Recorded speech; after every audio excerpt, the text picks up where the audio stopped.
think there we go. My computer like froze for a second. It was like, no. no ma'am. Yeah, it's fine. We're Can't fine. have that. It's okay, we did All it. fine. Oops. Except then your FaceTime device fell and I saw your ceiling. Yeah. It's gonna be one of those days. It is gonna be one of those days. But guess what? This We're is Hot here. Justice. Hi, I'm Jessica. And I'm Jaime. Jaime. Otherwise known as Jamie. James. How the fuck have you been? I've been a busy bitch. What about you? Dude, same. Not that we usually like to get into our personal lives too much on this podcast, especially at the top of the episode. Yeah. It's been like a month. So well, we've also been working on a really big project that is actually requiring a lot of editing on your end. Not so much on my end yet. It will maybe, but yeah, it's a huge project. So we actually that'll probably be out in a few weeks. Yeah. Just because if I'm just gonna be super frank, we're honest here.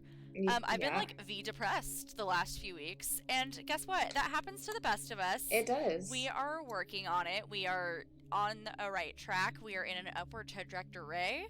We like that. We like to hear that. Yeah. I signed up with a new therapist last week. Good. So I have a session with her on Wednesday. I'm very excited about that. I started a new antidepressant. So, we're making vibing. moves. I like that. Yeah.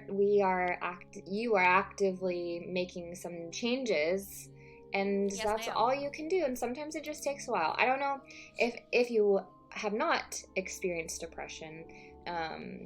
It's difficult to know, but the medication takes a while sometimes to kick in. It can take 8 weeks for you to start noticing a difference. So it's just one of those things that takes some time. Exactly. So, we are just doing what we're supposed to be doing. We are, taking some self-care here. Yeah. We are, organizing our lives a little better.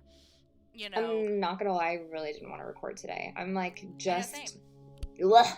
But we're here, we're doing it, and you're gonna go first. Yes, because guess what? We're showing up for our fucking selves. We're showing up for y'all. Yeah. And, we're being intentional. We're being intentional with our lives, and that's all that people can ask for. Yes, true. Truly. Anyways, okay. I digress. Jumping right into it, again, we're not really sure who went last, but it doesn't matter. But we decided we're gonna just pick. Yeah, and guess what? I got picked. So here and I picked Jamie.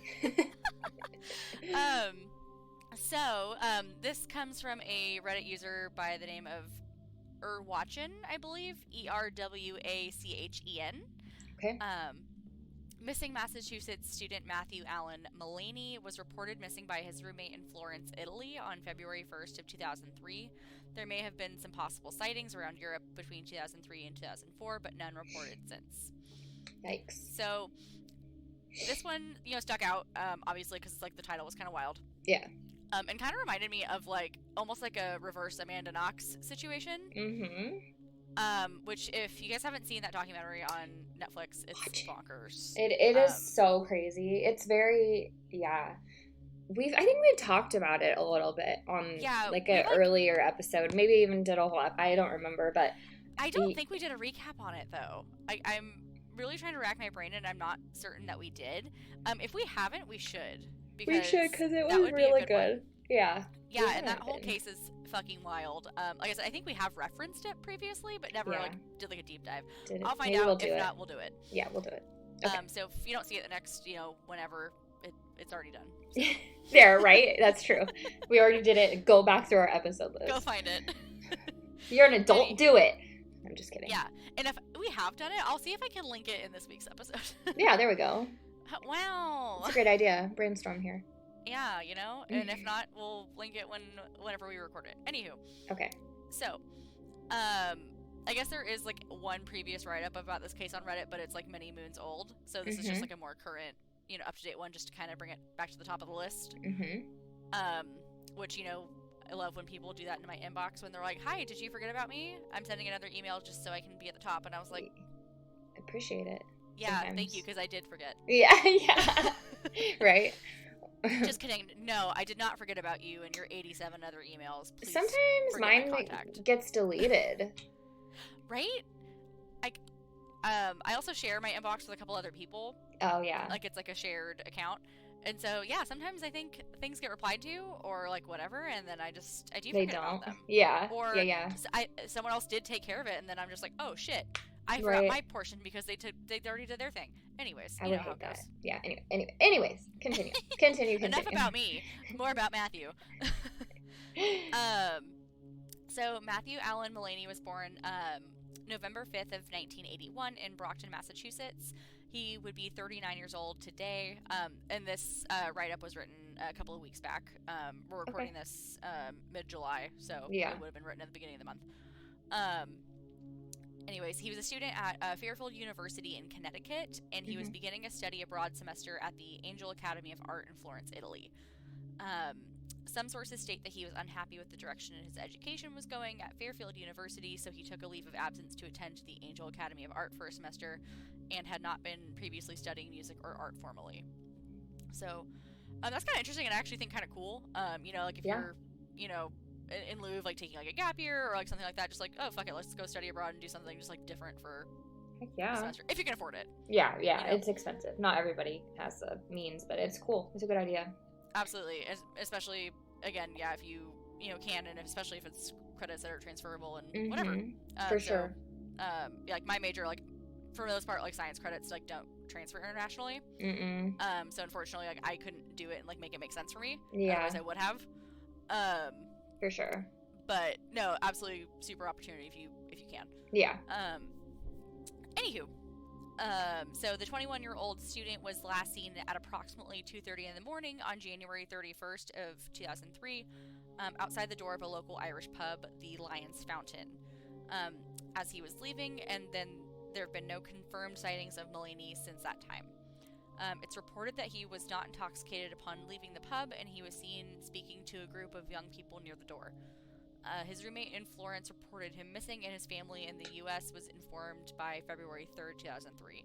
So I think it's kind of wild that it took about 4 days for them to find his family, but I don't know, how easy that would have been in 2003. Yeah, either. Well, it's different, for sure. Yeah. And, like, what the legalities of like, the schools giving out information or, like, whatever, because I'm assuming they would have had to get his parents' information, like, through the school or something. Yeah. So I don't know how that works, and kind of trying to remember from like the Amanda Knox thing, it was kind of similar.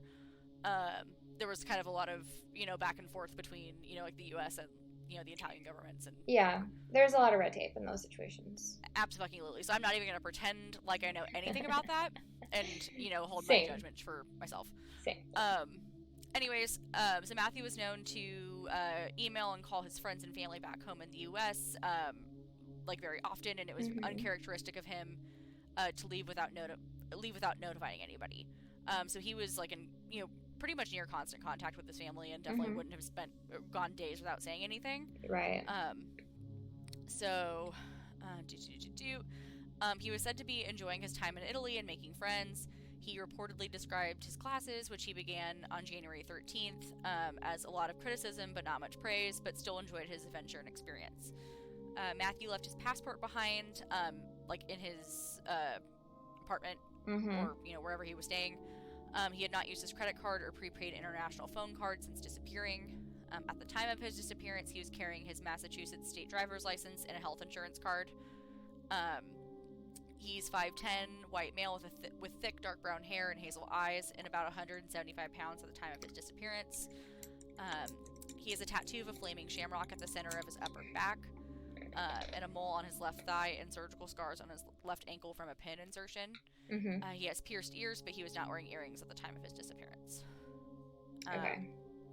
So, now to kind of get onto some unconfirmed sightings. So one possible sighting was on a train bound from Dover, England to London on April 5th of 2003, so just a couple of months after his disappearance. A Dutch national had spoken to him and later identified him from a security videotape. The witness says Mullaney spoke of traveling up to Dublin and getting a job there. The second sighting of Mullaney placed him on a ferry from Holyhead, Wales to Dublin on July 23rd of 2003. A witness there states that the man resembling Mullaney became uneasy when officials announced that they would be doing an immigration check at the landing.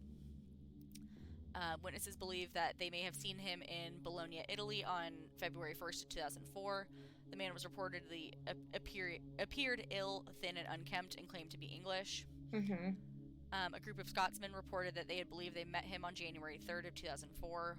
They asked for they had had a 3-minute conversation with a young man they believed to have been Matthew when he asked for directions to a hostel. On January 31st of 2004, a retired couple visiting the Westport, Mayo, and Ireland area were approached by a young American male who asked that they take his photo. In Maynooth, Ireland, on April 26th of 2004, a bartender at the Leinster Arms pub saw who she thought was Matt speaking with 2 women. She noticed the young man had an American accent, though she didn't speak with him directly. And the most recently, on July 2nd of 2005, an Irish couple claimed they had spent the afternoon with him in Kinsale, Cork, Ireland, at Oscar Madison's pub. They believe that the man they spent time with reportedly introduced himself as Matt from Massachusetts, and that he was keeping a journal of his travels in order to write a book. The couple reported this possible sighting a year after seeing photos of Matthew and a description of him in a missing persons report, and were adamant in their belief that it was him. So a year though, like, that's a long time. I know. I couldn't even tell you, like, when we were in Palm Springs, like, we met a lot of people at the bar. Like, I couldn't pick them out from a picture, like a missing picture. And that was 2 months ago. I will say though, kind of to piggyback off that and like devil's advocate, like, we didn't spend that much time with a lot of those people. That's true. Because on our honeymoon, Zach and I did this bike bar crawl thing in Hawaii, and it was really cool. It was like a big bike that like 12 people like pedaled, and it like powered the motor. Yeah. And it took us to like 5 or 6 different bars like in the area that most of them were like kind of like local spots that weren't like super touristy. Yeah. So that was pretty dope. But there was this couple that was Japanese that they were there on their honeymoon. And, like, we, like, went back and forth on Google Translate with them, like, all afternoon. Oh, that's cool. Yeah. Yeah, so it's memorable. Right. So, like, if I had, talked to someone for hours, I'd probably be able to pick them out a year later. I also do have to say, though, so, like, my first thought, right, when you said he left his passport, I was like, okay, well, I do know at some point in the 90s, there was an agreement that took place. It's called a Schengen agreement, where you can go in to and from some countries in the European Union without showing your passport. So, like, for example, when we lived in Germany, we could go to Belgium, we could go to Luxembourg, we could go to France, and there's no border stopping under normal circumstances. Right. So my first thought was like, well, he could travel most of mainland Europe, except you can't just go into the UK without your passport. That is one of the places where you have to have a passport coming even from mainland Europe. And even if, like, we flew from London to Edinburgh, and we flew from Edinburgh to Dublin, and we had to show our passport at each place and get stamped, and, like, that was in 2016 or whatever. So, like, all the sightings of him there, like, he would have either had to have, like, a fake passport or something. Yeah, because there's no way you can't. You just can't do it. Right. So I thought that was really interesting too. So, that kind of leads to, like, questions on, because he's actually, so not as on the Charlie Project, he's actually on the FBI as a wanted possible kidnapping. So yeah, it's very possible, potentially even pretty likely that, especially if there's been so many, like, sightings of him kind of out and about, that he is, kidnapped, maybe being trafficked in some possible way. Maybe. There's a lot of circumstances. That's true. That could be. But then there's no sightings for 16 years, right?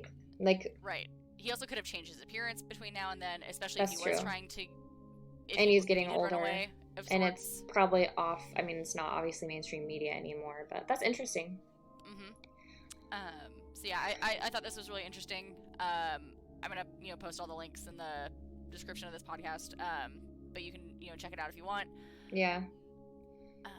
But yeah, like, just I thought it was just, like, really weird circumstances, and the fact that no one's seen him in 15 years, but there were, like, a bunch of sightings all of a sudden. Yeah, that is interesting. Mine actually was featured on Unsolved Mysteries, and Ooh. that was a long time ago, but it's... Like OG. Yes, but it's still unsolved, technically speaking. So it is the murder of Jacqueline Dowliby, I think is how you say it. Okay, so getting into it, it's obviously really sad. She's a child, so if that's a trigger for you, I wouldn't listen. Yeah, we'll see you next time. Bye. Yeah. So on September 14th, also, I'm getting this from, I just exited out of it, a news article. Oh no. Investigation Discovery by Mike McPadden, and then I also am referencing a couple other, like another ABC 7 article by Chuck Goody, Christine Trussell, and Barb Markoff. And I originally found this case on Reddit. Shout out to Endless Void of Thought. Like that.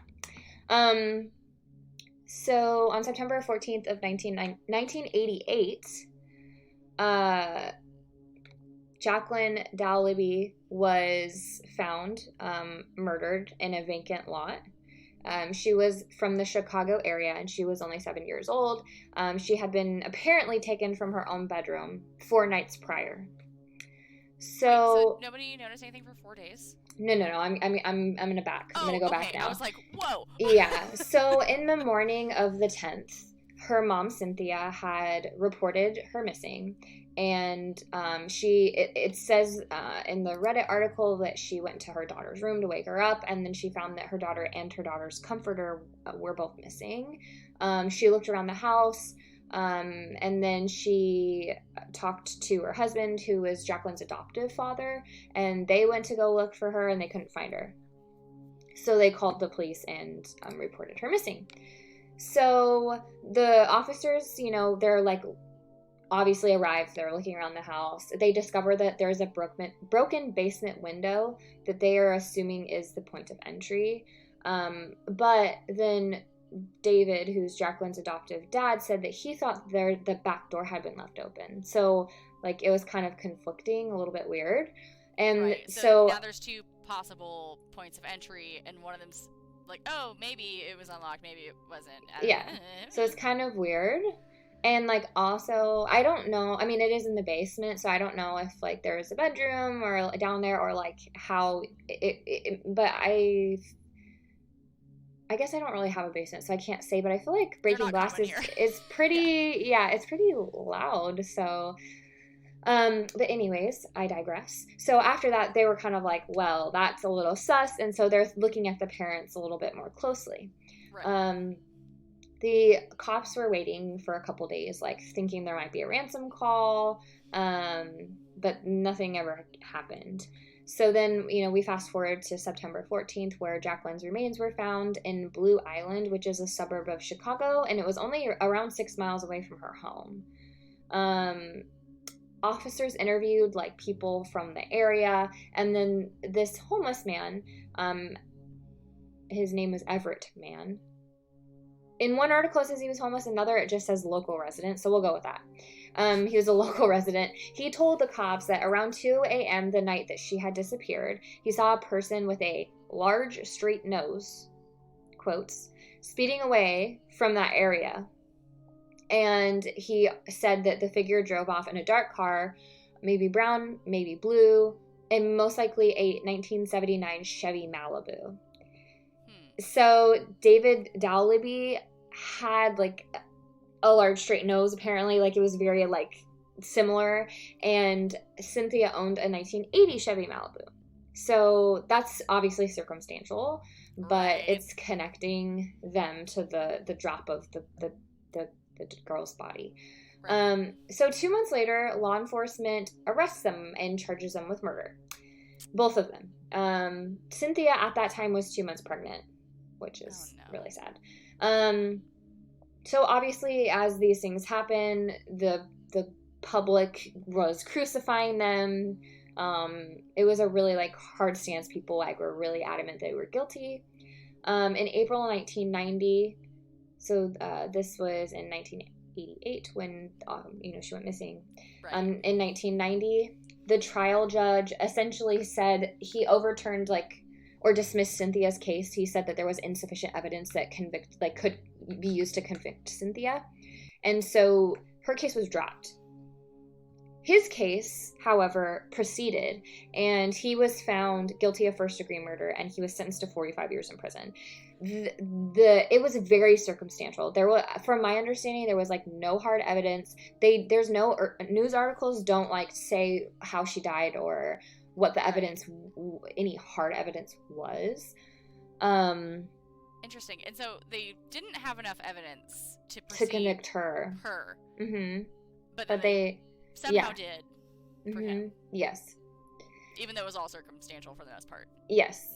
From my understanding.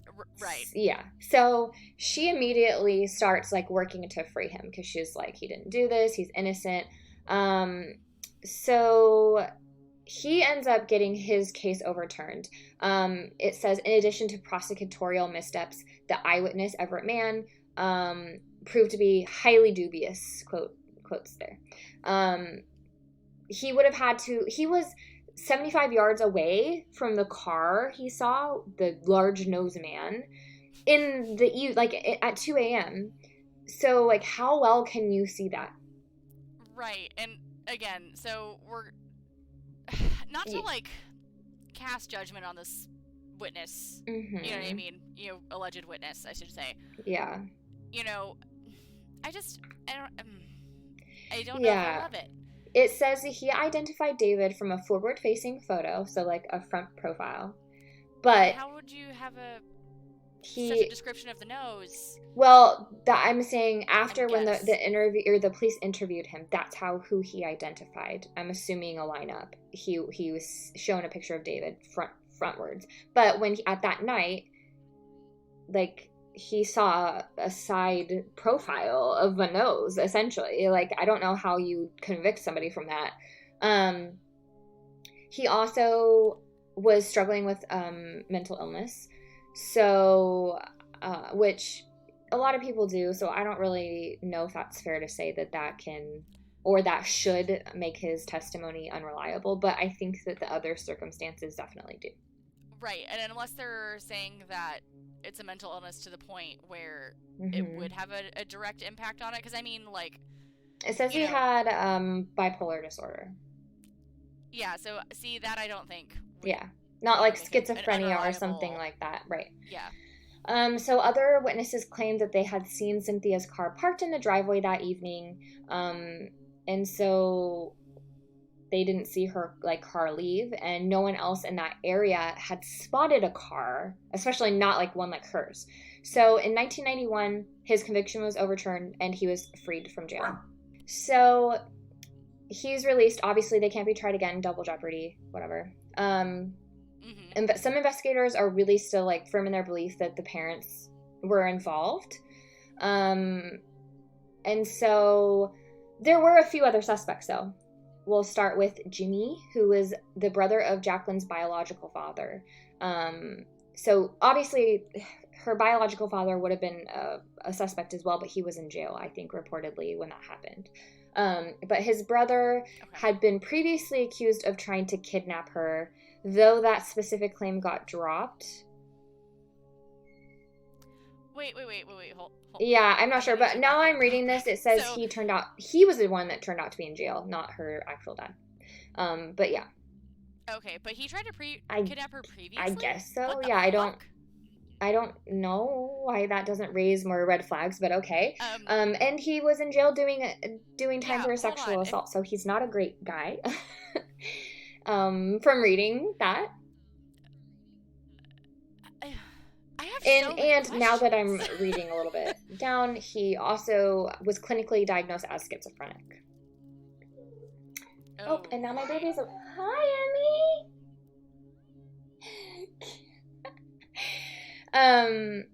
So yes, they let's see. He said that he had been hanging out at an all-night diner, and then two waitresses said, yeah, he was here.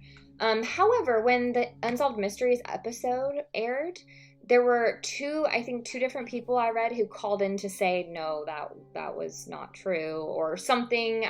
It says one of the waitresses recanted her original statement, saying she lied because she believed that the parents were guilty. And then she told the authorities that he had only briefly dropped by the restaurant. The Illinois state attorney reopened the case, interviewed him, but right. I don't think anything ever came of it. He would never face charges. He died in 2002. So they also were connecting her murder to another murderer. I'm trying to think. Perry Hernandez. So he was a child sex offender in that area as well. And he apparently had a similar MO in his kidnappings. However, he I guess they ruled him out. They don't give details, but he's also in prison now for a different case. So it's unresolved. And some people believing her parents were responsible, and some people thinking that the actual killer got away. Yeah, I have a lot of I'm interested to know how she died and what type of evidence, if there was evidence, because in 1998, you're thinking people aren't really thinking about leaving their DNA or maybe their fingerprints, right? But not their DNA. If it were her parents, it's not like they're practiced killers, right? So they had to have left something, some type of Yeah, you'd think. Yeah, it's weird, right? I know. It's very sad too. I mean, she was just a baby. But I also can't imagine being a parent and being accused of that. So I don't know. And it makes me think of that case from Australia where the dingo literally stole the child, and the mom spent so much time, was most hated woman in Australia, spent time in prison. Yeah. People were convinced she murdered her baby, and she didn't. A dingo legitimately came and took her child. What do you do? No, it's seriously the fucking craziest thing, and it's really funny actually. My girlfriend sent me a TikTok the other day. Hi, Becky. If you're listening, she sent me this TikTok. It was I was late to work because a cat fell on me, and while I was unconscious, a dog wearing shoes, stood up for me and chased the cat away. And then it was on a security camera footage, a cat falls off a rafter of some sort. Shut up. This man, and then a dog wearing those dog heat socks, wearing those runs up and kind of gets in a scuffle. Oh my gosh, that's so cute. You know what? And it was truly, if it was on tape, nobody would believe this man. You know what's kind of funny is every time I say Dingo, my dog Dingo looks at me because he's sitting right here. Isn't that not how he got it his is. name? Yep, that's how my husband chose to name him. Don't at me. Yeah. Wait, my baby. Which, it's repeated to us as it's funny, but I actually listened to a podcast about it and I had to stop because it's so sad. No, it is really upsetting, and I even hate to make it sound like a jest. But... Well, how about our Dick and Mom section? Anything new? Are you reading anything good? Yeah. Doing anything fun? Watched anything good other than 90 Day Fiancé? Shots fired. I'm just joking. Someone's been on Twitter. I haven't been on Twitter in so long. I literally tweeted Did about you? 90 Day today. I just know you too well. Yeah. No, it's really funny. And I was actually going to bring it up in the decking off today. So Yay, you're welcome. You brought it up. So a while back, a few months ago, Zach and I downgraded our Hulu because we had the live TV, but we're not watching that much live stuff. And we hate commercials. So let's not. Right. So we were just okay, fuck it. We'll just not pay for that anymore. And so we have just the regular Hulu, and then we have HBO separate, but it's yes. I'm not gonna fucking. There's a number of ways you could do that. If you know, you know. Yeah. Anyways, but I realized a few weeks ago that all of the fucking TLC and Food Network and all that stuff that I had because of the live, I no longer have. So, last night, actually, I was like, hey, it's $5 a month. I'm getting Discovery Plus. Fuck it, I'm gonna treat myself. And Discovery Plus has actually, like, all of the things. Like, it has all sorts of shit. It has, like, the Food Network, HGTV. I love HGTV. TLC, ID, the History Channel, all sorts of shit. Nice. So I'm very pleased. Also, just a hack. I don't know if your parents pay for cable at all. I was gonna say my parents do, and I just use their login and sign into all of these apps, and I get to watch TV for free. Thank you, Mom. And then I SmartCast it to my TV. That is so funny. No. Just another, in case y'all are other, broke bitches, and it's life hack if your parents are cool. Give it a try. It was actually really funny. It's actually funny you say that, too, because last night my mom was texting me. She was like, oh, have you seen the new Cruella on Disney Plus yet? And I was like, oh, no. And then she's like, we just rented it. Do you want to use my login so you can watch it, too? And if we weren't already watching something else, I would be like, oh, yeah, for sure. But I was like, there's no way I'll get it before it, times out. For sure. Okay, continue. Anyways, so I got Discovery Plus. So I was, today, catching up on 90 Day Happily Ever After. So I just know you too well. And I this is the first time I've watched 90 Day in weeks. I'm glad you're reunited. And so I literally tweeted, "Thank you, people." Like, I follow all these people on fucking Instagram, so I just been following everything through there. But now I get to watch the whole thing. But anyways, so I literally tweeted something to the effect of 90 Day Fiancé and all of its spinoffs have zero business having this much of a hold on me and my person. But they do, and here we are. No shame. No. So anyways, that's been that. And then also on HBO, Zach and I actually just started The Sopranos. I never watched it. It's very fucking good. We're about 5 or 6 episodes in. It's about the mafia, but but funny, early 2000s. It's it's serious. It's good. We just started watching the second season of Why Women Kill on. It's on Paramount Plus. I'm actually using your subscription. Thank you to watch it. So the second season is kind of like American Horror Story, where it's different people, a different storyline. So it's not so far as enthralling as the first season, but it's still pretty good. And I mean, the guy who created it created Desperate Housewives, and he's just a genius. So it's very good. Yeah. Oh shit. You should, because Desperate Housewives is all on Hulu, by the way. Oh yeah, I was saying, I know you told me to watch that You before, should. It's so good. It's okay. I'm a loser. I'm trying to think of what else, but that's really all we've been watching. I haven't done anything exciting. Yeah, I've been really busy with work and trying to. So yeah, other than that too. That was so fun. I'm still sad that it's over. So fun. But that's happened since we last recorded. Had happened. I was supremely depressed the week after, especially because they went on their honeymoon and they didn't take me. They had the audacity to not take me too. They didn't take me?